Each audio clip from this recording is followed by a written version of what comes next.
Hello, my name is Gordon Emerson, and I want to take a few minutes to overview resource therapy for anyone who might want to see a resource therapist or someone who might want to study resource therapy. There's a lot of resource therapy training and a lot of information on resource therapy out there that I want you to be aware of. I am the originator of resource therapy, so I want to share some of the things that I've been working on for several years. Uh, Here's some of the things I want to share. What is resource therapy? The value of recognizing resource therapy parts, personality parts. I call them resources. I want to talk a little bit about the structure of personality and the what mental health is and what pathology is. And I want to talk a little bit about the causes of pathology, specific causes like anxiety and addictions and attachment disorder and things like that. And I want to talk about resource therapy actions and training and a little bit more information. I'll go rather quickly because I don't want this to be too laborious. So, what is resource therapy? Resource therapy is a psychological therapy that's been designed for clients with any psychological disturbance. Anything on the DSM-5 that pertains to psychological disturbance, not physiological disturbance, psychological disturbance, resource therapy has tools for. And for also things like pain and for psychologically preparing the body to do its best to uh, help fight diseases and pain and things like that. The value of recognizing parts, resource therapy is a parts therapy, and as gaining an understanding of the personality, having parts really helps us as therapists to create change very quickly. We all have parts. I say here, one part may want to gamble, and another part may regret that behavior, may feel really bad about that behavior. An OCD client may check locks and taps in one part and have a great need to do that, but while in another part, really hate the part that checks the locks and taps. It's very obvious we have different parts. And when a client goes into a therapist and presents, the presenting part is actually the part that is complaining about another part. It's not the part that has the problem. The part with the problem is a part that is doing some action the client doesn't want to do, or is having emotions the client doesn't want to have. So the presenting part is not the part with the problem. And too many therapists continue to talk to that presenting part rather than go directly to and bring out and talk directly with the part that actually has the problem. I have an example down here of a student in a classroom told the teacher about another student that was upset. If a little girl in the front of the room said something about John in the back of the room who has a problem and he's quite upset, it would be silly for the teacher to continue to talk to that little girl. It'd be much better to talk with John directly. And that's what resource therapists do. They bring out the part with the issue and work with it directly to create the best change for the client. The structure of the personality, in a nutshell, we have a lot of parts. These parts are called our resource states, our resources.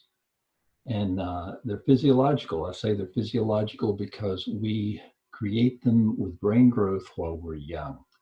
A child will do something over and over again that works well for the child, and the child gets used to that behavior, and it becomes a behavior that the child can return to when that behavior is needed, and that becomes a part of the personality, a resource state part of the personality.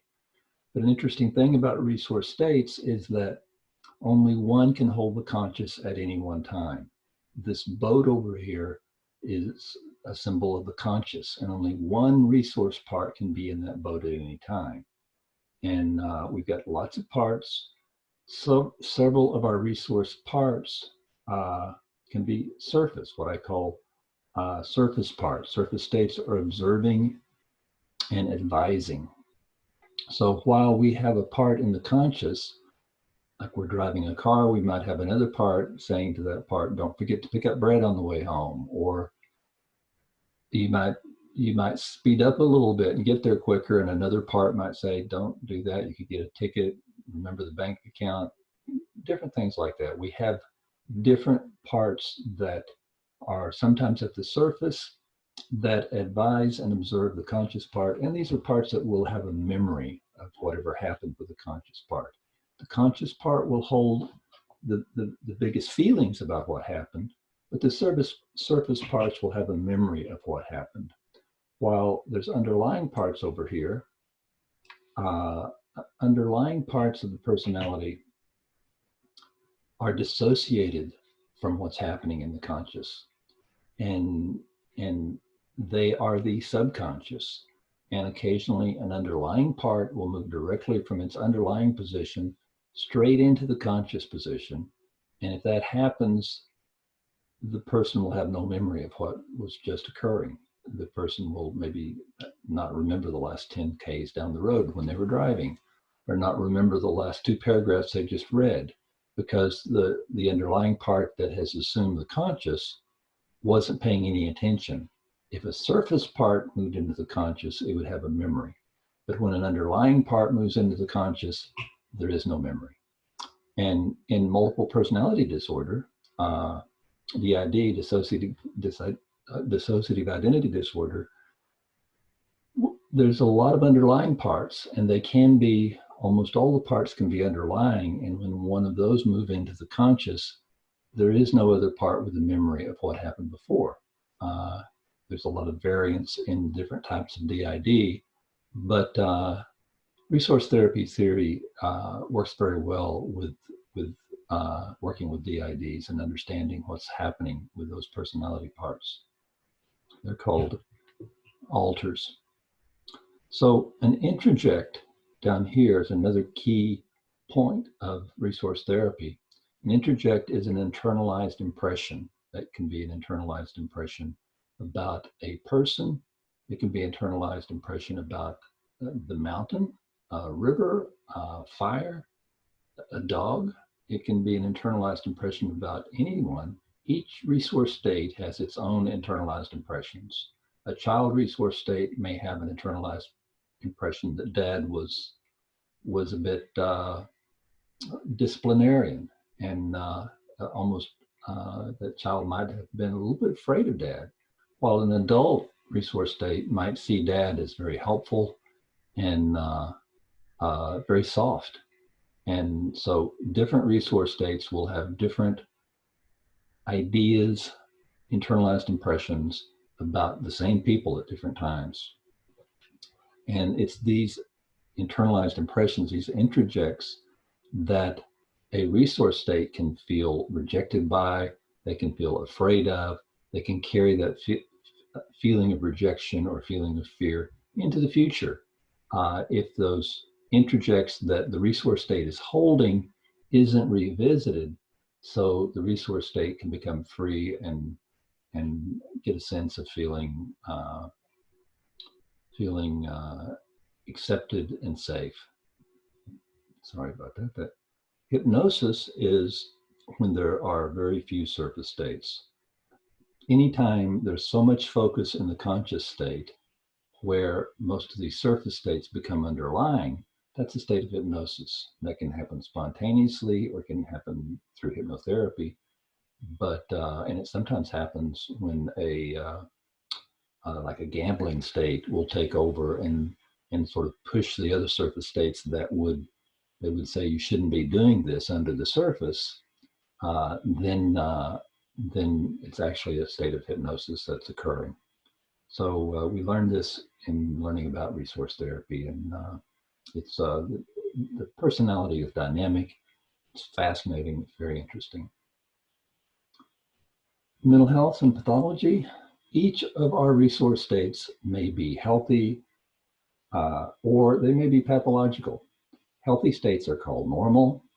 And pathological states may be retro, vated, conflicted, or dissonant. Retro states do behavior that the client doesn't want anymore. It's retro behavior. It's behavior that used to work for me, but it doesn't now. I wish I didn't do it. States that do that retro behavior are called retro states. Vated states are states that hold emotions that are problematic for the client. I wish I didn't feel that way. And there's 4 different kinds of vated states, 2 different kinds of retro states. Conflicted states are states where 2 states want the conscious at the same time. One state may want the conscious to rest. Another state may want the conscious to work. A state might want the conscious to play. And there's this conflict between these states. If that conflict comes along and it's giving the client problems, that's called conflicted states. And a dissonant state is just failing to have the best state out in the conscious. If you have the best state out, you work better, you enjoy life more. Don't observe a beautiful sky in a work state because it will say you don't have time for doing this. A beautiful sky should be observed in an artful, more fragile state that can go, wow, that's amazing. And that wow, that's amazing state isn't the best state to have out if you're trying to get work done. You need a state that can really focus and put in some good time for work. Causes of pathology, such as anxiety, addiction, attachment disorder. Unwanted emotions are caused by vated states. Any kind of pathology where an emotion is coming out, a fear, a sense that I'm not good enough, a sense of I'm getting afraid of a relationship, like in an attachment disorder, those are vated states. And we have actions in resource therapy to help them become clear and normal and no longer interfere with the life of the client. They not only don't interfere, they rejoin the states so they can make a positive contribution. Unwanted behaviors are caused by retro states, as I said before. And retro states are doing something the client wishes they didn't do. These 2 can sort of combine, where a retro state can do a behavior to help the client not experience the unwanted emotions of a vated state. And I call that retro avoiding. Addictions and OCD are caused by retro states trying to help by using avoiding behavior to escape the bad feelings of vated states. So someone taking drugs will find they self-medicate by finding a drug that blocks the vated state with bad feelings, and it causes them to feel better, so they keep going back to that drug. They're aware they're self-medicating. What they really need is that vated state to be cleared away, where they are no longer having those bad feelings and they don't have a need to take that drug. The RT actions and training.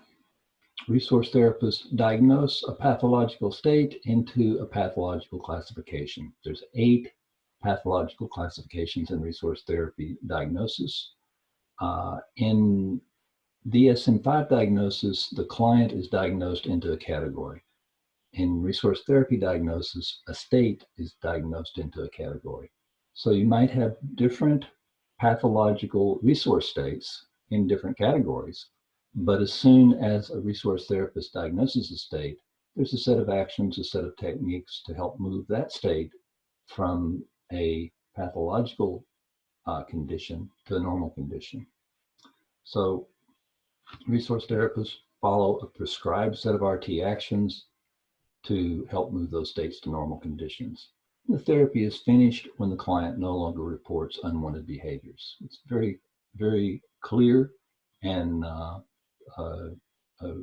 very quick process compared to a lot of therapies, because we're working on the cause, not on the symptom. Some therapies work on the symptom. Resource therapists work on the cause, and when the cause is not there, the symptoms disappear. So for more information, the best place to get information about resource therapy is the website resourcetherapyinternational.com. This is where Resource Therapy International Committee uh, works to put out information about where people can find a resource therapist. Uh, you can find how to become a resource therapist here, where the training is available. You can find further information about resource therapy, and you can find information about different resource therapy books. There's a lot of books on resource therapy. So I hope you have gotten some interest in resource therapy. I hope you want to either see a resource therapist or want, even better still, to become a resource therapist and enjoy the ability to really change people's lives very quickly. So thank you very much for your interest in resource therapy.